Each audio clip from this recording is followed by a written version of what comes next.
Hello ನಮಸ್ಕಾರ. ನೀವು ನೋಡ್ತಾ ಇದ್ದೀರಾ ನ್ಯೂಸ್ ಫಸ್ಟ್. ನಾನು ರಕ್ಷತ್ ಶೆಟ್ಟಿ. 2019 ಲೋಕಸಭಾ ಎಲೆಕ್ಷನ್ನ ಸಂದರ್ಭದಲ್ಲಿ ಮಂಡ್ಯ ಲೋಕಸಭಾ ಕ್ಷೇತ್ರ ಇಡೀ ದೇಶದ ಗಮನ ಸೆಳೆದಿತ್ತು. ಕಾರಣ ಸುಮಲತಾ ಅಂಬರೀಶ್ ಅವರು ಪಕ್ಷೇತರರಾಗಿ ಸ್ಪರ್ಧೆ ಮಾಡಿದ್ರು. ಅವರನ್ನು ಬಿಜೆಪಿ ಬೆಂಬಲಿಸಿತು ಮತ್ತು ಅವರ ಎಗನೆಸ್ಟ್ ಇದ್ದಿದ್ದು ಆಗಿನ ಮುಖ್ಯಮಂತ್ರಿಯ ಪುತ್ರ ಅನ್ನೋ ಕಾರಣಕ್ಕಾಗಿ ಇಡೀ ದೇಶದಾದ್ಯಂತ ಅದು ದೊಡ್ಡ ಮಟ್ಟದಲ್ಲಿ ಸದ್ದು ಮಾಡಿತ್ತು, ಕುತೂಹಲಕ್ಕೆ ಕಾರಣ ಆಗಿತ್ತು. ಕೊನೆಗೆ ಫಲಿತಾಂಶವೂ ಕೂಡ ದೊಡ್ಡ ಅಚ್ಚರಿಗೂ ಕೂಡ ಕಾರಣ ಆಗಿತ್ತು. ಈ ಬಾರಿ ಆ ರೀತಿಯ ಕುತೂಹಲಕ್ಕೆ ಕಾರಣವಾಗಬಹುದಾದಂಥ ಯಾವುದಾದ್ರೂ ಕ್ಷೇತ್ರ ಇದ್ರೆ ಆ ಕ್ಷೇತ್ರವನ್ನು ಬೆಂಗಳೂರು ಗ್ರಾಮಾಂತರ ಲೋಕಸಭಾ ಕ್ಷೇತ್ರ ಅಂತ ಕರೀಬಹುದು. ಯಾಕಂತಂದರೆ ಈಗಿನ ಲೆಕ್ಕಾಚಾರವೇ ನಿಜ. ಆದರೆ ಈಗಿನ ಲೆಕ್ಕಾಚಾರದ ಪ್ರಕಾರವೇ ರಾಜಕೀಯ ಮುಂದಕ್ಕೆ ಹೋದರೆ ಬೆಂಗಳೂರು ಗ್ರಾಮಾಂತರ ಲೋಕಸಭಾ ಕ್ಷೇತ್ರ ಇಡೀ ದೇಶದ ಕುತೂಹಲದ ಕೇಂದ್ರ ಬಿಂದುವಾಗುವಂಥ ಎಲ್ಲ ಲಕ್ಷಣ ಕಾಣ್ತಾ ಇದೆ.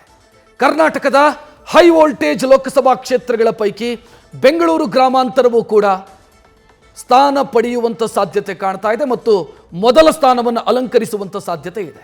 ಅದಕ್ಕೆ ಏನು ಕಾರಣ, ಯಾಕೆ ಆ ರೀತಿ, ಡೀಟೇಲ್ ನಿಮ್ಮ ಮುಂದೆ ಒಂದೊಂದಾಗಿ ನಾನು ಇಡ್ತಾ ಹೋಗ್ತೀನಿ. ರಂಗೇರ್ತಾ ಇದೆ ಲೋಕಸಭಾ ಎಲೆಕ್ಷನ್ನ ತಂತ್ರಗಾರಿಕೆ. ಈ ಬಾರಿ 20 ಕ್ಷೇತ್ರ ಗೆಲ್ಲಬೇಕು, 25 ಗೆಲ್ಲಬೇಕು ಅಂತೆಲ್ಲ ಲೆಕ್ಕಾಚಾರಗಳು ಶುರುವಾಗಿದೆ ಎರಡೂ ಕಡೆಯಿಂದಲೂ ಕೂಡ. ಬಿಜೆಪಿ ಜೆಡಿಎಸ್ ಈ ಬಾರಿ ಮುಖ್ಯಮಂತ್ರಿ ಮತ್ತು ಉಪಮುಖ್ಯಮಂತ್ರಿಯನ್ನ ನೇರವಾಗಿ ಟಾರ್ಗೆಟ್ ಮಾಡಿದಂಗೆ ಕಾಣಿಸ್ತಾ ಇದೆ. ಡಿ ಕೆ ಶಿವಕುಮಾರ್ ಅವರ ಆರ್ಭಟಕ್ಕೆ ಬ್ರೇಕ್ ಹಾಕೋದಕ್ಕೆ ಮೈತ್ರಿ ಮಾಸ್ಟರ್ ಪ್ಲಾನ್ ಮಾಡಿದೆ. ಅದರಲ್ಲಿ ಟಾರ್ಗೆಟ್ ಬೆಂಗಳೂರು ಗ್ರಾಮಾಂತರ. ಸುರೇಶ್ ಸೋಲಿಗೆ ಪಣ ತೊಟ್ಟಿದೆ ಮೈತ್ರಿ ಟೀಮ್. ಡಿ ಕೆ ಶಿವಕುಮಾರ್ ಅವರ ಸಹೋದರನನ್ನ ಸೋಲಿಸಿ ಪ್ರಬಲ ಏಟನ್ನ ಕೊಡಬೇಕು ಅನ್ನುವಂಥ ಲೆಕ್ಕಾಚಾರವನ್ನ ಮೈತ್ರಿ ಒಕ್ಕೂಟ ಮಾಡಿಕೊಂಡಿದೆ. ಡಿ ಕೆ ಸುರೇಶ್ ಯಾವ ಕಾರಣಕ್ಕೂ ಕೂಡ ಗೆಲ್ಲಬಾರದು ಅನ್ನೋದು ಮೈತ್ರಿ ನಾಯಕರ ತಂತ್ರಗಾರಿಕೆ, ರಣತಂತ್ರ. ಈ ಬಾರಿ ಇಡೀ ದೇಶದ ಗಮನ ಸೆಳೆಯುವಂತ ಮುನ್ಸೂಚನೆ ಕಾಡ್ತಾ ಇದೆ. ಬೆಂಗಳೂರು ಗ್ರಾಮಾಂತರ ಲೋಕಸಭಾ ಕ್ಷೇತ್ರ ದೇಶದ ಗಮನ ಸೆಳೆಯುವಂತ ಮುನ್ಸೂಚನೆ ಕಾಣ್ತಾ ಇದೆ. ನಾನು ಆಗ್ಲೇ ಹೇಳಿದೆ, ಅದನ್ನ ಈಗಿರುವಂತ ಲೆಕ್ಕಾಚಾರಗಳೇ ಮುಂದುವರಿಯಿತು ಅಂತಾದ್ರೆ ಬೆಂಗಳೂರು ಗ್ರಾಮಾಂತರದ ಫಲಿತಾಂಶ ಏನಾಗತ್ತೆ ಅನ್ನೋದು ದೇಶದಲ್ಲೇ ಚರ್ಚೆಯಾಗುವಂಥ ಸಾಧ್ಯತೆಗಳು ಕಾಣ್ತಾ ಇದೆ. ಕಳೆದ ಬಾರಿ ಅಂಥದ್ದೇನೋ ಕುತೂಹಲ ಇರಲಿಲ್ಲ ಬೆಂಗಳೂರು ಗ್ರಾಮಾಂತರದಲ್ಲಿ. ಈ ಬಾರಿ ಬೆಂಗಳೂರು ಗ್ರಾಮಾಂತರದ ತೂಕ ಹೆಚ್ಚಾಗಿದೆ, ಬೆಂಗಳೂರು ಗ್ರಾಮಾಂತರದ ಕುತೂಹಲ ಜಾಸ್ತಿಯಾಗಿದೆ. ಬೆಂಗಳೂರು ಗ್ರಾಮಾಂತರ ಲೋಕಸಭಾ ಕ್ಷೇತ್ರ ಮತ್ತೊಮ್ಮೆ ಹೈ ವೋಲ್ಟೇಜ್ ಕ್ಷೇತ್ರವಾಗಿ ಬದಲಾಗುವಂಥ ಮುನ್ಸೂಚನೆ ಕಾಣ್ತಾ ಇದೆ.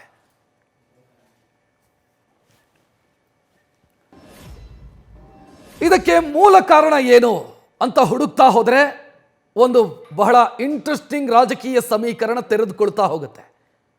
ಬೆಂಗಳೂರು ಗ್ರಾಮಾಂತರ ಲೋಕಸಭಾ ಕ್ಷೇತ್ರದಿಂದ ಡಾಕ್ಟರ್ ಮಂಜುನಾಥ್ ಮೈತ್ರಿ ಅಭ್ಯರ್ಥಿಯಾಗಿ ಕಣಕ್ಕಿಳಿತಾರೆ ಅನ್ನೋ ಲೆಕ್ಕಾಚಾರಗಳು ರಾಜಕೀಯ ವಲಯದಲ್ಲಿ ಓಡಾಡೋದಕ್ಕೆ ಶುರುವಾಗಿದೆ.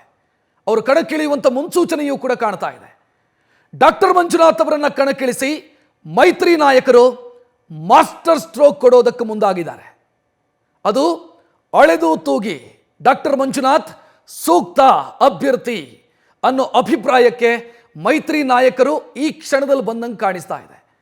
ಒಂದು ಕುತೂಹಲ ಇರೋದು ಅಥವಾ ಒಂದು ಗೊಂದಲ ಇರೋದು, ಡಾಕ್ಟರ್ ಮಂಜುನಾಥ್ ಸ್ಪರ್ಧೆ ಮಾಡಿದರೆ ಯಾವ ಪಾರ್ಟಿಯಿಂದ ಸ್ಪರ್ಧೆ ಮಾಡ್ತಾರೆ ಅಂದರೆ ಇಬ್ಬರು ಒಂದಾಗಿರೋದ್ರಿಂದ, ಬಿಜೆಪಿ ಜೆಡಿಎಸ್ ಒಂದಾಗಿರೋದ್ರಿಂದ ಯಾವ ಪಾರ್ಟಿಯ ಬಿ ಫಾರಂನಲ್ಲಿ ಅವರು ಸ್ಪರ್ಧೆ ಮಾಡ್ತಾರೆ, ಬಿಜೆಪಿನ ಜಾತ್ಯತೀತ ಜನತಾದಳನ ಅನ್ನೋ ಪ್ರಶ್ನೆ ಇದೆ. ಎರಡೂ ರೀತಿಯಲ್ಲೂ ಕೂಡ ಯೋಚನೆ ಮಾಡಲಾಗ್ತಾ ಇದೆ. ಅಂದರೆ ಬಿಜೆಪಿ ಅಭ್ಯರ್ಥಿ ಆದರೆ ಏನು ಅನುಕೂಲ, ಜೆಡಿಎಸ್ ಅಭ್ಯರ್ಥಿ ಆದರೆ ಏನು ಅನುಕೂಲ, ಇದೆಲ್ಲದರ ಬಗ್ಗೆಯೂ ಕೂಡ ಯೋಚನೆಗಳಾಗ್ತಾ ಇದೆ. ಒಂದಂತೂ ಸ್ಪಷ್ಟ, ಡಾಕ್ಟರ್ ಮಂಜುನಾಥ್ ಅವರು ಮೊನ್ನೆ ನಿವೃತ್ತಿಯಾದರು. ಅವರು ನಿವೃತ್ತಿಯಾದ ಮರುದಿನದಿಂದಲೇ ಈ ಲೆಕ್ಕಾಚಾರಗಳು ಶುರುವಾಗಿತ್ತು. ಡಾಕ್ಟರ್ ಮಂಜುನಾಥ್ ಅವರು ರಾಜಕೀಯ ಕ್ಷೇತ್ರವನ್ನು ಅವರು ಪ್ರವೇಶಿಸ್ತಾರೆ ಮತ್ತು ಲೋಕಸಭೆಗೆ ಕಂಟೆಸ್ಟ್ ಮಾಡ್ತಾರೆ ಅನ್ನೋದು ಈಗ ಆ ಸಾಧ್ಯತೆ ದಟ್ಟವಾಗಿದೆ. ಡಾಕ್ಟರ್ ಮಂಜುನಾಥ್ ಸ್ಪರ್ಧೆ ಮಾಡೋದು ಬಹುತೇಕ ಖಚಿತ ಅನ್ನೋವರೆಗೂ ಕೂಡ ರಾಜಕೀಯ ಲೆಕ್ಕಾಚಾರಗಳು ತೆರೆದುಕೊಂಡಿದ್ದಾವೆ. ಈ ಬಗ್ಗೆ ಎಚ್ ಡಿ ಕುಮಾರಸ್ವಾಮಿ ಅವರು ಇವತ್ತು ಮಾತನಾಡಿದರು, ಸೂಕ್ಷ್ಮವಾಗಿ ಮಾತನಾಡಿದರು. ಈ ವಿಚಾರಕ್ಕೆ ಸಂಬಂಧಿಸಿ ಕುಮಾರಸ್ವಾಮಿ ಅವರು ಏನು ಮಾತನಾಡಿದರು ನೋಡೋಣ. ರಾಜ್ಯದಲ್ಲಿ ಅವರು ಸಲ್ಲಿಸಿರ್ತಕ್ಕಂಥ ಸೇವೆಯ ಬಗ್ಗೆ ವೈದ್ಯಕೀಯ ಇಲಾಖೆಯಲ್ಲಿ ಎಲ್ಲರಲ್ಲೂ ಅವ್ರ ಬಗ್ಗೆ ಒಂದು ಒಳ್ಳೆಯ ಭಾವನೆ ಇದೆ. ಆ ಭಾವನೆಯಿಂದ ಕೆಲವರು ಅವರನ್ನು ರಾಜಕೀಯಕ್ಕೆ ತರಬೇಕು ಅಂತಕ್ಕಂಥದ್ದು ಒಂದು ಅವರ ಭಾವನೆಗಳನ್ನು ಏನು ವ್ಯಕ್ತಪಡಿಸ್ತಾರೆ, ಅವರು ಹೇಳಿದ್ದಾರೆ ನಾನು ತೀರ್ಮಾನ ಮಾಡಿಲ್ಲ ಅಂತ ಹೇಳಿ. ಸಮಯ ಬಂದಾಗ ನೋಡೋಣ ಏನು ತೀರ್ಮಾನ ಮಾಡೋದು. ರಾಜ್ಯದಲ್ಲಿ ಹಂಗಿದ್ರೆ ಡಾಕ್ಟರ್ ಮಂಜುನಾಥ್ ಅವರು ಸ್ಪರ್ಧೆ ಮಾಡೋದ್ರಿಂದ ಮೈತ್ರಿಗೆ ಏನು ಲಾಭ ಆಗತ್ತೆ ಬೆಂಗಳೂರು ಗ್ರಾಮಾಂತರದಲ್ಲಿ? ಅಂದರೆ ರಾಜಕೀಯ ಫ್ಯಾಮಿಲಿ ಆಗಿದ್ರೂ ಕೂಡ ಅವರು ರಾಜಕೀಯದಿಂದ ದೂರ ನಿಂತವರು, ಅವರು ಜನಾನುರಾಗಿ ವೈದ್ಯರಾಗಿ ಗುರುತಿಸಿಕೊಂಡಿದ್ದಂಥವ್ರು. ಸೊ ಮಂಜುನಾಥ್ ಅವರು ಏನಾದರೂ ಸ್ಪರ್ಧೆ ಮಾಡಿದರೆ ಅದರ ಲಾಭ ಏನಾಗುತ್ತೆ ಮೈತ್ರಿ ಒಕ್ಕೂಟಕ್ಕೆ? ಡಾಕ್ಟರ್ ಮಂಜುನಾಥ್ ಅವರ ಸ್ಪರ್ಧೆಯಿಂದ ಮೈತ್ರಿಗೆ ಅತ್ಯಂತ ಹೆಚ್ಚು ಲಾಭ ಆಗತ್ತೆ ಅನ್ನೋದು ಖಚಿತ. ಯಾಕಂತಂದರೆ ಇಡೀ ರಾಜ್ಯಕ್ಕೆ ಗೊತ್ತಿರೋ ಹಾಗೆ ಡಾಕ್ಟರ್ ಮಂಜುನಾಥ್ ಅತ್ಯಂತ ಜನಪ್ರಿಯ ವೈದ್ಯರು. ಜನಪರ ನಿಲುವುಗಳು, ಅವರ ಆ ಜನಪರ ನಿಲುವುಗಳ ಕಾರಣಕ್ಕಾಗಿ ಜಯದೇವ ಆಸ್ಪತ್ರೆ ಇವತ್ತು ಇಡೀ ರಾಜ್ಯದ ಮಾದರಿ ಸಂಸ್ಥೆಯಾಗಿ ನಿಂತಿದೆ. ಅದರಲ್ಲಿ ಡಾಕ್ಟರ್ ಮಂಜುನಾಥ್ ಅವರ ಪರಿಶ್ರಮ ಎಷ್ಟರ ಮಟ್ಟಿಗಿದೆ ಅನ್ನೋದು ಎಲ್ರಿಗೂ ಗೊತ್ತಿರುವಂಥ ವಿಚಾರ. ಮತ್ತು ಎಲ್ಲ ರಾಜಕೀಯ ಪಕ್ಷಗಳು ಕೂಡ ಅವರ ಕಾಂಟ್ರಿಬ್ಯೂಷನ್ ಅನ್ನು ಒಪ್ಪಿಕೊಂಡಿದ್ದಾವೆ. ಜಯದೇವ ಆಸ್ಪತ್ರೆ ಇವತ್ತು ಆ ಸ್ಥಿತಿಯಲ್ಲಿ ಇರೋದಕ್ಕೆ ಯಾರು ಕಾರಣ, ಏನು ಕಾರಣ ಅಂತ ಕೇಳಿದರೆ ಮೊದಲ ಕಾರಣನೇ ಡಾಕ್ಟರ್ ಮಂಜುನಾಥ್ ಅಂತ ಹೇಳ್ತಾರೆ. ಸೊ ಇವರ ಜನಪ್ರಿಯತೆ, ಆ ಜನಪರ ನಿಲುವು ಮೈತ್ರಿಗೆ ಅಸ್ತ್ರವಾಗುವಂಥ ಲಕ್ಷಣ ಕಾಣ್ತಾ ಇದೆ. ಎಲ್ಲಕ್ಕಿಂತ ಹೆಚ್ಚಾಗಿ DK ಸುರೇಶ್ ಅವರಿಗೆ ಡಾಕ್ಟರ್ ಮಂಜುನಾಥ್ ಪ್ರಬಲ ಅಭ್ಯರ್ಥಿಯಾಗಬಹುದು. ಯಾಕಂತಂದ್ರೆ ನಿಮಗೆ ಯಾವತ್ತೂ ಕೂಡ ಎಲೆಕ್ಷನ್ನಲ್ಲಿ ಏನಾಗುತ್ತೆ ಅಂತಂದ್ರೆ ಎದುರಾಳಿ ಅಭ್ಯರ್ಥಿಯ ವಿರುದ್ಧ ಹೇಳೋದಕ್ಕೆ ಏನಾದರೂ ಇರಬೇಕು. ಆ ಅಭ್ಯರ್ಥಿ ಹಂಗೇರಿ, ಆ ಅಭ್ಯರ್ಥಿ ಹಿಂಗೆ, ಅವ್ರದ್ದು ಪ್ಲಸ್ ಏನು ಮೈನಸ್ ಏನು. ಬಟ್ ಡಾಕ್ಟರ್ ಮಂಜುನಾಥ್ ಅವರ ವಿರುದ್ಧ ಮಾತನಾಡೋದಕ್ಕೆ ಕಾಂಗ್ರೆಸ್ಗೆ ಇರುವಂಥ ವಿಚಾರವಾದರೂ ಏನು? ಆ ಮೂಲಕ ಅಭ್ಯರ್ಥಿಯ ವಿರುದ್ಧ ಯಾವುದೇ ಕ್ಯಾಂಪೇನ್ ಮಾಡೋದಕ್ಕೆ ಸಾಧ್ಯವಾಗದಂಥ ಸ್ಥಿತಿ ಇದೆ. ಬಿಕಾಸ್ ಡಾಕ್ಟರ್ ಮಂಜುನಾಥ್ ಅವರ ಬಗ್ಗೆ ಈ ರಾಜ್ಯದ ಜನರಿಗೆ, ಇನ್ಕ್ಲೂಡಿಂಗ್ ಬೆಂಗಳೂರು ಗ್ರಾಮಾಂತರ, ಇರುವಂಥ ಭಾವನೆ ಆ ರೀತಿ ಇದೆ, ಸದ್ಭಾವನೆ ಇದೆ. ಸೊ ಡಾಕ್ಟರ್ ಮಂಜುನಾಥ್ ಅವರ ವಿರುದ್ಧ ಪ್ರಚಾರ ಮಾಡೋದು ಕಷ್ಟ. ಇನ್ನೊಂದು, ಡಾಕ್ಟರ್ ಮಂಜುನಾಥ್ ಅವರೇನಾದರೂ ಗೆದ್ರೆ ಅವರ ಅನುಭವಕ್ಕೆ ತಕ್ಕಂಥ ಸ್ಥಾನ ರಾಷ್ಟ್ರ ಮಟ್ಟದಲ್ಲೂ ಕೂಡ ಸಿಗಬಹುದು. ಯಾಕಂತಂದ್ರೆ ಪ್ರತಿಭೆಗಳನ್ನು ಗುರುತಿಸೋ ವಿಚಾರಕ್ಕೆ ಬಂದರೆ NDA ಸರ್ಕಾರ ಏನಿದೆ ಅದು ಬೇರೆಯದ್ದೇ ಫಾರ್ಮುಲಾಗಳನ್ನು ಯೋಚನೆ ಮಾಡುತ್ತೆ. ಒಂದು ವೇಳೆ NDA ಸರ್ಕಾರನೇ ಮರು ಆಯ್ಕೆಯಾಗಿ ನರೇಂದ್ರ ಮೋದಿಯವರು ಪ್ರಧಾನಿ ಆದರೆ ನೆಕ್ಸ್ಟು ಜಯದೇವ ಡಾಕ್ಟರ್ ಮಂಜುನಾಥ್ ಅವರೇನಾದರೂ ಸಂಸದರಾಗಿ ಆಯ್ಕೆಯಾದರೆ ಡಾಕ್ಟರ್ ಮಂಜುನಾಥ್ ಅವರ ಅನುಭವ ಮತ್ತವರ ಪ್ರತಿಭೆಗೆ ತಕ್ಕಂಥ ಸ್ಥಾನ ಸಿಕ್ಕೇ ಸಿಗತ್ತೆ ಅಂತ BJP ಮತ್ತು JDS ನಾಯಕರು ಅದನ್ನು ಕ್ಯಾಂಪೇನ್ ಮಾಡಬಹುದು. ಒಂದು ಉನ್ನತವಾದಂಥ ಸ್ಥಾನ ಡಾಕ್ಟರ್ ಮಂಜುನಾಥ್ ಅವರಿಗೆ ಸಿಗತ್ತೆ, ಆ ಮೂಲಕ ಬೆಂಗಳೂರು ಗ್ರಾಮಾಂತರಕ್ಕೂ ಕೂಡ ಸಿಗತ್ತೆ ಅಂತ ಕ್ಯಾಂಪೇನ್ ಮಾಡಬಹುದು. ಸೊ ಇದೆಲ್ಲವೂ ಕೂಡ ಅಡ್ವಾಂಟೇಜ್ BJP ಮತ್ತು ಜಾತ್ಯತೀತ ಜನತಾದಳದ ಪಾಲಿಗೆ. ಒಂದು ಒಳ್ಳೆಯ ಸಮರ್ಥ ಅಭ್ಯರ್ಥಿ ಸಿಕ್ಕಂತಾಗತ್ತೆ ಡಾಕ್ಟರ್ ಮಂಜುನಾಥ್ ಅವರನ್ನ ಕಣಕ್ಕಿಳಿಸುವ ಮುಖಾಂತರ.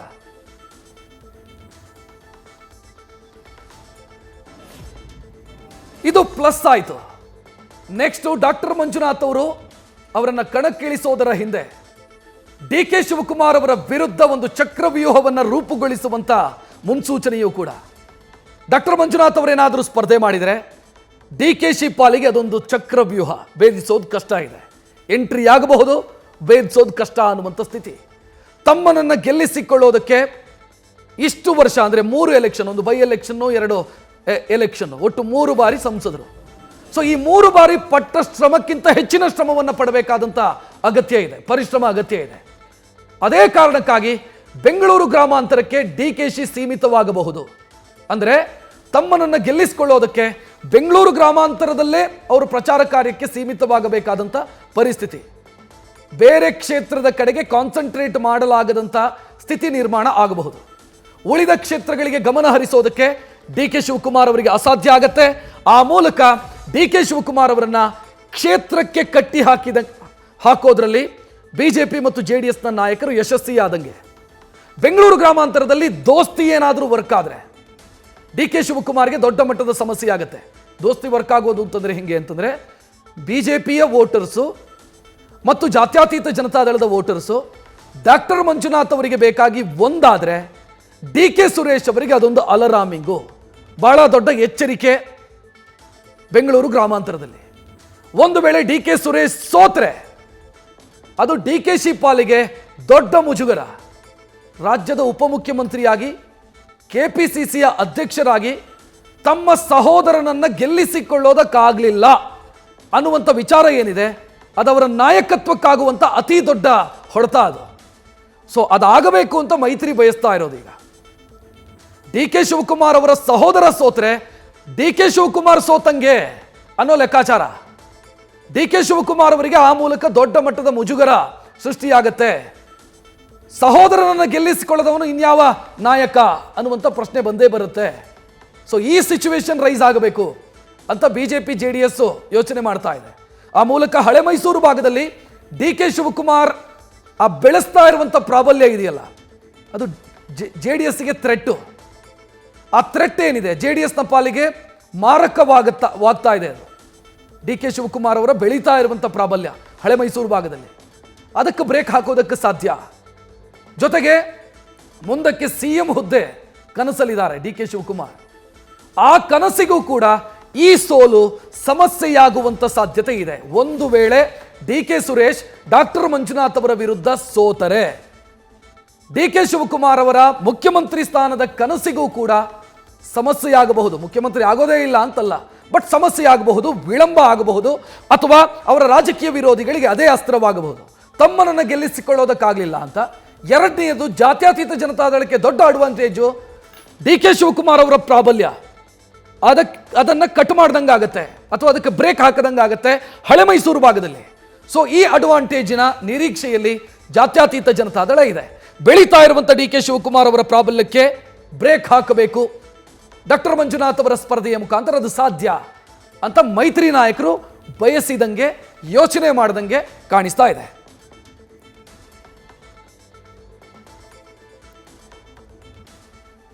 ಇನ್ನು ನಾವು ಅಖಾಡ ಹೇಗಿದೆ ಅನ್ನೋದನ್ನ ಕೂಡ ಒಮ್ಮೆ ನೋಡಬೇಕಾಗತ್ತೆ.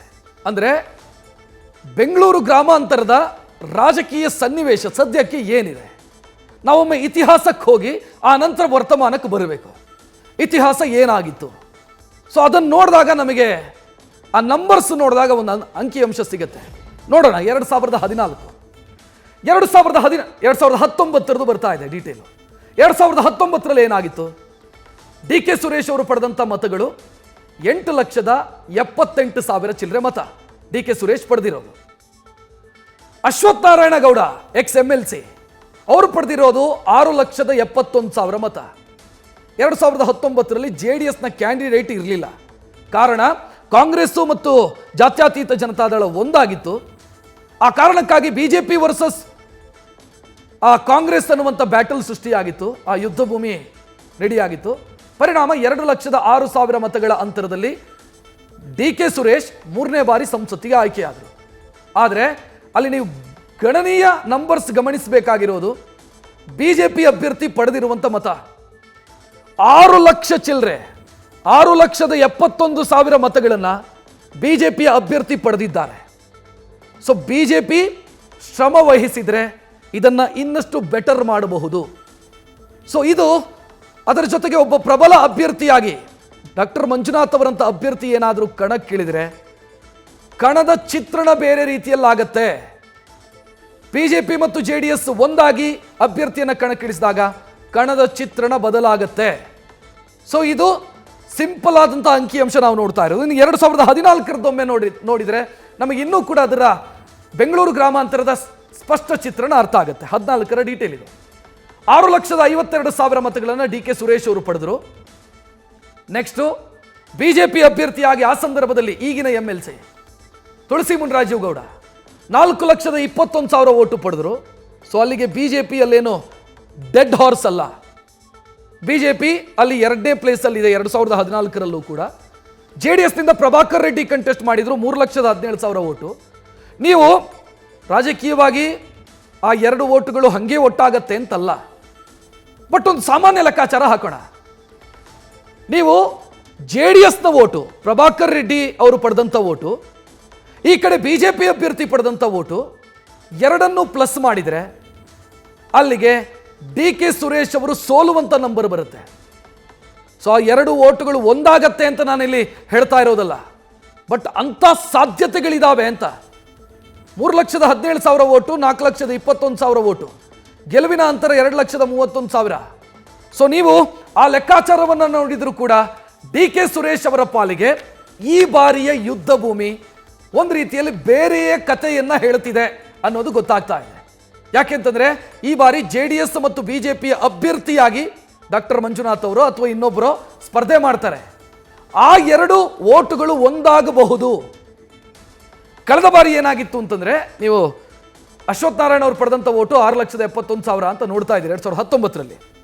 ಏನಾಯಿತು ಅಂತಂದ್ರೆ ಈ ಮೈತ್ರಿ ಇಷ್ಟ ಇಲ್ಲದಂತ JDSನ ಓಟು BJP ಕಡೆಗೆ ಟರ್ನ್ ಆಗಿತ್ತು. ಆ ಪರಿಣಾಮ ಅಶ್ವಥ್ ನಾರಾಯಣಗೌಡ 6,71,000 ಓಟ್ ಪಡೆಯೋದಕ್ಕೆ ಸಾಧ್ಯ ಆಯಿತು, ಆ ಮೈತ್ರಿ ಇಷ್ಟ ಇಲ್ಲದವರು. ಬಟ್ ಇಲ್ಲಿ ಆ ಪ್ರಾಬ್ಲಮ್ ಇಲ್ಲ. JDS ಮತ್ತು BJP ಮೈತ್ರಿಗೆ ಆ ಪ್ರಾಬ್ಲಮ್ ಇಲ್ಲ. ಕಾರಣ ಈ ಭಾಗ ಇದೆಯಲ್ಲ ನಮ್ಮ ಹಳೆ ಮೈಸೂರು ರೀಜನ್, ಅಲ್ಲಿ JDS ಮತ್ತು BJP ಪ್ರತಿಸ್ಪರ್ಧಿಗಳಾಗಿರಲಿಲ್ಲ, ಸಾಂಪ್ರದಾಯಿಕ ಪ್ರತಿಸ್ಪರ್ಧಿಗಳಲ್ಲ. ಕಾಂಗ್ರೆಸ್ ಮತ್ತು JDS ಸಾಂಪ್ರದಾಯಿಕ ಪ್ರತಿಸ್ಪರ್ಧಿಗಳು. ಸೊ ಆ ಕಾರಣಕ್ಕಾಗಿ ಓಟು ಒಂದಾಗಬಹುದು, JDS ಮತ್ತು BJP ಓಟುಗಳು ಒಂದಾಗಬಹುದು. ಆ ರೀತಿ ಆದರೆ ಡಿ ಕೆ ಸುರೇಶ್ ಅವರಿಗೆ ಅದು ಅಲರಾಮಿಂಗು ಮತ್ತು ಸಮಸ್ಯೆಯನ್ನು ತಂದು ಹಾಕಬಹುದಾದಂಥ ಲೆಕ್ಕಾಚಾರ. ಬೆಂಗಳೂರು ಗ್ರಾಮಾಂತರದಲ್ಲಿ ಡಾಕ್ಟರ್ ಮಂಜುನಾಥ್ ಅವರು ಸ್ಪರ್ಧೆ ಮಾಡ್ತಾರೆ ಅನ್ನುವಂಥ ಸಾಧ್ಯತೆಗಳಿರೋದ್ರಿಂದ ಆ ಕ್ಷೇತ್ರದ ಬಗ್ಗೆ ಚರ್ಚೆ ಆಗ್ತಾ ಇದೆ. ಸದ್ಯ ಕ್ಷೇತ್ರದ ಚಿತ್ರಣ ಹೇಗಿದೆ, ಯಾರ ಬಲಾಬಲ ಏನಿದೆ ಅನ್ನೋದನ್ನ ಆ ಡೀಟೇಲ್ ನಿಮ್ಮ ಮುಂದೆ ಇಡ್ತೀನಿ ಅಂತ ಹೇಳಿದೆ. ಆ ಡೀಟೇಲ್ ಬರ್ತಾ ಇದೆ. ಬೆಂಗಳೂರು ಗ್ರಾಮಾಂತರ ಕ್ಷೇತ್ರದಲ್ಲಿ ಸದ್ಯಕ್ಕೆ ಕಾಂಗ್ರೆಸ್ ಮೇಲುಗೈ ಸಾಧಿಸಿದೆ. ಯಾಕಂತಂದ್ರೆ ಒಂದು ಲೋಕಸಭಾ ಕ್ಷೇತ್ರದ ವ್ಯಾಪ್ತಿಯಲ್ಲಿ 8 ವಿಧಾನಸಭಾ ಕ್ಷೇತ್ರಗಳು ಬರುತ್ತೆ. ಇದರಲ್ಲಿ 5 ಕ್ಷೇತ್ರದಲ್ಲಿ ಕಾಂಗ್ರೆಸ್ನ MLAಗಳಿದ್ದಾರೆ. ಅದು ಯಾವುದು ಅಂತಂದ್ರೆ ಒಂದು ಕುಣಿಗಲ್ ಕ್ಷೇತ್ರ. ಕುಣಿಗಲ್ನಲ್ಲಿ MLA ಯಾರು ಅಂತ ಕೇಳಿದ್ರೆ ಡಾಕ್ಟರ್ ರಂಗನಾಥ್ ಅವರು ಡಿ ಕೆ ಶಿವಕುಮಾರ್ ಅವರಿಗೆ ಬಹಳ ಹತ್ತಿರದ ಸಂಬಂಧಿ. ಆನೇಕಲ್ಲು, ಮಾಗಡಿ, ರಾಮನಗರ, ಕನಕಪುರದ MLA ಡಿ ಕೆ ಶಿವಕುಮಾರ್. ಇಷ್ಟು ಕ್ಷೇತ್ರದಲ್ಲಿ ಕಾಂಗ್ರೆಸ್ನ MLAಗಳಿದ್ದಾರೆ. ಇತ್ತ BJP ಮತ್ತು JDS 3 ಶಾಸಕರ ಬಲವನ್ನು ಹೊಂದಿದೆ. ಅದು ಯಾವುದು ಅಂತಂದರೆ ಚನ್ನಪಟ್ಟಣ ಕುಮಾರಸ್ವಾಮಿ, RR ನಗರ ಮುನಿರತ್ನ, ಬೆಂಗಳೂರು ದಕ್ಷಿಣ ಕೃಷ್ಣಪ್ಪ. ಸೊ ಈ 5 ಜನ MLA ಕಾಂಗ್ರೆಸ್ನವರು, 3 MLA ಜಾತ್ಯತೀತ ಜನತಾದಳ ಮತ್ತು BJP ಅವರು. ಆದರೆ ಇಲ್ಲಿ ಒಂದು ಲೆಕ್ಕಾಚಾರ ನಾನು ಹೇಳಬೇಕಾಗತ್ತೆ. ವಿಧಾನಸಭೆಯ ಲೆಕ್ಕಾಚಾರಕ್ಕೂ ಲೋಕಸಭೆಯ ಲೆಕ್ಕಾಚಾರಕ್ಕೂ ವ್ಯತ್ಯಾಸಗಳಿರುತ್ತೆ. ವೋಟ್ ಹಾಕುವಂಥ ಮನಸ್ಥಿತಿ ಜನರದ್ದು ಕೂಡ ಬದಲಾಗುತ್ತೆ. ಜೊತೆಗೆ ಇನ್ನೊಂದು ವ್ಯತ್ಯಾಸ ನೀವು ನೋಡಬೇಕಾಗಿರೋದು, BJP ಶಾಸಕರಿರುವಂಥ ಕ್ಷೇತ್ರ ಇದೆಯಲ್ಲ, ರಾಜರಾಜೇಶ್ವರಿ ನಗರ ಮತ್ತು ಬೆಂಗಳೂರು ದಕ್ಷಿಣ, ಅದು ದೊಡ್ಡ ಕ್ಷೇತ್ರಗಳು. ಬೆಂಗಳೂರು ದಕ್ಷಿಣದಲ್ಲಿರುವಂಥ ವೋಟರ್ರು, ರಾಜರಾಜೇಶ್ವರಿ ನಗರದಲ್ಲಿರುವಂಥ ವೋಟರ್ರು ನಾವು ಕನಕಪುರ ಮತ್ತು ಚನ್ನಪಟ್ಟಣದ ವೋಟರ್ಸ್ಗಿಂತ ಜಾಸ್ತಿ ಇದ್ದಾರೆ. ನಿಮಗೆ ಓವರಾಲ್ ಲೆಕ್ಕಾಚಾರ ಬರೋದು 8 ವಿಧಾನಸಭಾ ಕ್ಷೇತ್ರದ ಓವರಾಲ್ ಮತದಾರರು ವೋಟ್ ಹಾಕೋದ್ರಿಂದ. ಸೊ ಆ ಕಾರಣಕ್ಕಾಗಿ ಮೈತ್ರಿಗೆ ಅದೊಂದು ಅವಕಾಶ ಇದೆ. ವೋಟರ್ಸ್ ಜಾಸ್ತಿ ಇದ್ದಾರೆ BJP ಮತ್ತು JDSಗೆ, MLAಗಳು ಕಾಂಗ್ರೆಸ್ಗೆ ಜಾಸ್ತಿ ಇದ್ದಾರೆ. ಸೊ ಇದು ಕೂಡ ಗಮನಿಸಬೇಕಾದಂಥ ವಿಚಾರ. ಸೊ ನಾನು ಇನ್ನೊಂದು ಇಂಟ್ರೆಸ್ಟಿಂಗ್ ಡೀಟೇಲ್ ನಿಮ್ಮ ಮುಂದೆ ಇಡಬೇಕಾಗತ್ತೆ. ಸೊ ಇದು ಯಾವುದು ಅಂತಂದರೆ, ಈಗಿರುವಂಥ ಲೆಕ್ಕಾಚಾರದ ಪ್ರಕಾರ ದೇವೇಗೌಡರ ಅಳಿಯ ಡಾಕ್ಟರ್ ಮಂಜುನಾಥ್ ಮತ್ತು ಡಿ ಕೆ ಶಿವಕುಮಾರ್ ಅವರ ಸಹೋದರ ಡಿ ಕೆ ಸುರೇಶ್ ಇವರಿಬ್ಬರು ಬೆಂಗಳೂರು ಗ್ರಾಮಾಂತರದ ಅಭ್ಯರ್ಥಿಗಳಾಗಬಹುದು ಅನ್ನೋ ಸಾಧ್ಯತೆ. ನಾವು ಒಮ್ಮೆ ಇತಿಹಾಸಕ್ಕೆ ಹೋಗಬೇಕು.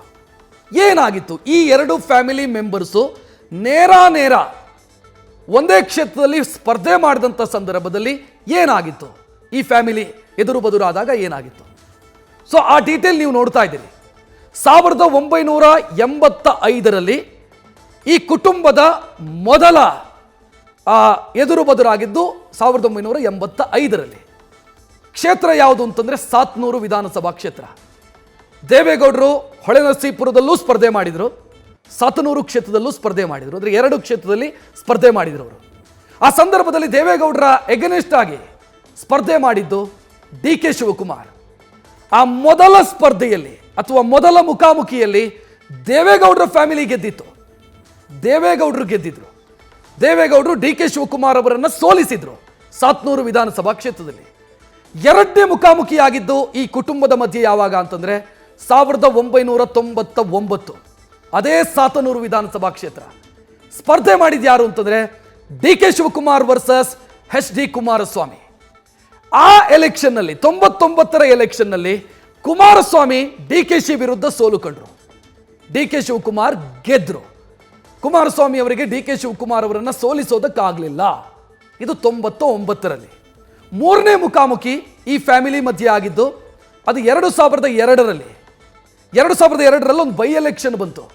ಆಗಿನ MP ನಿಧನರಾದಂಥ ಕಾರಣಕ್ಕಾಗಿ ಒಂದು ಬೈ ಎಲೆಕ್ಷನ್ ಬಂತು. ದೇವೇಗೌಡರು ಕಂಟೆಸ್ಟ್ ಮಾಡಿದರು. ದೇವೇಗೌಡರ ವಿರುದ್ಧ ಸ್ಪರ್ಧೆ ಮಾಡಿದ್ಯಾರು ಅಂತಂದರೆ DK ಶಿವಕುಮಾರ್. 2002ರ ಬೈ ಎಲೆಕ್ಷನಲ್ಲಿ DK ಶಿವಕುಮಾರ್ ದೇವೇಗೌಡರ ವಿರುದ್ಧ ಸ್ಪರ್ಧೆ ಮಾಡ್ತಾರೆ. DK ಶಿವಕುಮಾರ್ ಅವರಿಗೆ ಗೆಲ್ಲೋದಕ್ಕಾಗಲ್ಲ. BJP ಅಭ್ಯರ್ಥಿಯಾಗಿ ಈಶ್ವರಪ್ಪ ಇದ್ದರು ಕಣದಲ್ಲಿ. DK ಶಿವಕುಮಾರ್ ಅವರಿಗೆ ಗೆಲ್ಲೋದಕ್ಕಾಗಲಿಲ್ಲ, ದೇವೇಗೌಡರು ಗೆಲ್ತಾರೆ. ಆ ನಂತರ ಮತ್ತೆ 2004ರಲ್ಲಿ ಎಲೆಕ್ಷನ್ ಬಂತು. DK ಶಿವಕುಮಾರ್ ಪತ್ರಕರ್ತೆಯಾಗಿದ್ದಂಥ ತೇಜಸ್ವಿನಿ ಗೌಡ ಅವರನ್ನು ನಿಲ್ಲಿಸಿ ದೇವೇಗೌಡರನ್ನು ಸೋಲಿಸ್ತಾರೆ, ಸೇಡು ತೀರಿಸ್ಕೊಳ್ತಾರೆ. ಮತ್ತೆ ಈ ಫ್ಯಾಮಿಲಿ ಮತ್ತೆ ಮುಖಾಮುಖಿಯಾಗಿದ್ದು ಯಾವಾಗ ಅಂತಂದರೆ 2013ರ ಬೈ ಎಲೆಕ್ಷನ್, ಲೋಕಸಭಾ ಬೈ ಎಲೆಕ್ಷನಲ್ಲಿ ಈ ಎರಡು ಫ್ಯಾಮಿಲಿ ಮುಖಾಮುಖಿಯಾಗುತ್ತೆ. ಯಾವ ರೂಪದಲ್ಲಿ ಅಂತಂದರೆ DK ಸುರೇಶ್ ಮೊದಲ ಬಾರಿ ಲೋಕಸಭೆಗೆ ಕಂಟೆಸ್ಟ್ ಮಾಡ್ತಾರೆ. ಆಗ ಕನಕಪುರ ಲೋಕಸಭಾ ಕ್ಷೇತ್ರ ಹೋಗಿ ಬೆಂಗಳೂರು ಗ್ರಾಮಾಂತರ ಆಗಿರುತ್ತೆ 2009ರಲ್ಲಿ. 2013ರಲ್ಲಿ ಬಂದಂಥ ಬೈ ಎಲೆಕ್ಷನ್ನಲ್ಲಿ DK ಸುರೇಶ್ ವಿರುದ್ಧ ಸ್ಪರ್ಧೆ ಮಾಡಿದ್ಯಾರು ಅಂತಂದರೆ ಕುಮಾರಸ್ವಾಮಿ ಅವರ ಪತ್ನಿ ಅನಿತಾ ಕುಮಾರಸ್ವಾಮಿ. ಆದರೆ ಈ ಮುಖಾಮುಖಿಯಲ್ಲಿ DK ಸುರೇಶ್ಗೆ ಗೆಲುವಾಗುತ್ತೆ. DK ಸುರೇಶ್ ಗೆದ್ದು ಲೋಕಸಭೆಯನ್ನು ಪ್ರವೇಶ ಮಾಡ್ತಾರೆ. ಸೊ ನಾವು ಫ್ರೆಶ್ ಅಂತ ಭಾವಿಸಿದರೆ ದೇವೇಗೌಡರ ಫ್ಯಾಮಿಲಿ DK ಶಿವಕುಮಾರ್ ಅವರ ಫ್ಯಾಮಿಲಿಯ ಎದುರು 2013ರಲ್ಲಿ ಸೋಲ್ತು. ಆ ನಂತರ ಪರೋಕ್ಷ ಯುದ್ಧಗಳನ್ನು ಈ ಫ್ಯಾಮಿಲಿ ನೋಡಿದ್ದಿದೆ. ಫಾರ್ ಎಕ್ಸಾಂಪಲ್ ರಾಮನಗರ ಮೊನ್ನೆದು ನಿಖಿಲ್ ಸೋತರು, ಅಲ್ಲಿ ಅಭ್ಯರ್ಥಿಯಾಗಿದ್ದು DK ಶಿವಕುಮಾರ್ ಅವರ ತೀರಾ ಆಪ್ತರು. ಸೊ ಈ ಆಪ್ತರ ಸ್ಪರ್ಧೆ ಬಗ್ಗೆ ನಾನು ಹೇಳ್ತಿಲ್ಲ. ಈ ಕುಟುಂಬದ ಸದಸ್ಯರೇ ನೇರ ಮುಖಾಮುಖಿಯಾದಂಥ ಸಂದರ್ಭದಲ್ಲಿ ಯಾರಿಗೆ ಗೆಲುವಾಗಿದೆ ಯಾರಿಗೆ ಸೋಲಾಗಿದೆ ಅನ್ನೋ ಡೀಟೇಲನ್ನು ನಿಮ್ಮ ಮುಂದೆ ಇಟ್ಟಿರೋದು. ಅಲ್ಲಿ ದೇವೇಗೌಡರು ನಿಂತಾಗ DK ಶಿವಕುಮಾರ್ ಅವರಿಗೆ ಸೋಲಿಸೋದಕ್ಕಾಗಲಿಲ್ಲ. ಕುಮಾರಸ್ವಾಮಿ ಅವರು ನಿಂತಾಗ DK ಶಿವಕುಮಾರ್ ಅವರನ್ನು ಸೋಲಿಸಿದ್ದಾರೆ. ನೆಕ್ಸ್ಟು DK ಸುರೇಶ್ ಅವರ ವಿರುದ್ಧ ಅನಿತಾ ಕುಮಾರಸ್ವಾಮಿ ನಿಂತಾಗ ಅನಿತಾ ಕುಮಾರಸ್ವಾಮಿ ಅವರಿಗೆ ಸೋಲಾಗಿದೆ. ಬಟ್ ಈಗ ಬಹಳ ಒಂದು ನಿರ್ಣಾಯಕ ಘಟ್ಟಕ್ಕೆ ಬಂದಿದೆ. ಡಾಕ್ಟರ್ ಮಂಜುನಾಥ್ ದೇವೇಗೌಡರ ಅಳಿಯ ಅವರು ಕಣಕ್ಕಿಳಿದ್ರೆ ಮತ್ತೆ ಎರಡು ಕುಟುಂಬಗಳು ಮುಖಾಮುಖಿಯಾಗತ್ತೆ. ಈ ಕುಟುಂಬಗಳಲ್ಲಿ ಈ ಎರಡು ಕುಟುಂಬಗಳ ಮಧ್ಯೆ ನಡೆಯುವಂಥ ಯುದ್ಧದಲ್ಲಿ ಗೆಲ್ಲೋರು ಯಾರು ಅನ್ನೋದು ಬಹಳ ಇಂಟ್ರೆಸ್ಟಿಂಗ್. ಇದು ಈವರೆಗಿನ ಪ್ರಮುಖ ಸುದ್ದಿ. ಕ್ಷಣ ಕ್ಷಣದ ಮಾಹಿತಿಗಾಗಿ ನೋಡ್ತಾ ಇರಿ ನ್ಯೂಸ್ ಫಸ್ಟ್, ನಿರ್ಭೀತಿಯಿಂದ ನಿಮ್ಮ ಪರವಾಗಿ. ನ್ಯೂಸ್ ಫಸ್ಟ್, ನಿರ್ಭೀತಿಯಿಂದ ನಿಮ್ಮ ಪರವಾಗಿ.